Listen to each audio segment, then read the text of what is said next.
মৌলানা সাদ সাহেবের কারণে এবং ওনার অনুসারীদের কারণে এতাআতি ভাইদের কারণে যে সমস্যা দেখা দিয়েছে, যে ফিতনা দেখা দিয়েছে, ওটার বড় একটা খতরনাক দিক হলো এটা ইহদাস ফিদ্দিন, মেহনতের মধ্যে বেদাত ঢুকানো, আবার উল্টা এই বেদাতকে সুন্নত এবং সিরতের নাম দেওয়া, এবং এই দাবি করা যে মৌলানা সাদ সাহেব কাজকে সিরতের উপর উঠেতে চাচ্ছেন, এই জন্য যত ইখতিলাফ, কাজকে সিরতের উপর উঠেতে চাচ্ছেন এই জন্য যত ইখতিলাফ।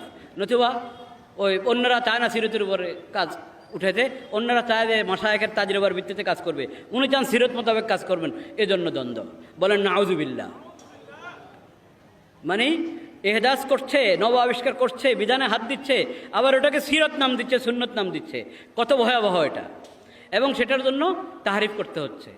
এজন্য প্রতিটা জিনিসের মধ্যে এই কমপক্ষে তিনটা অপরাধ, তিনটা অন্যায় থাকবে।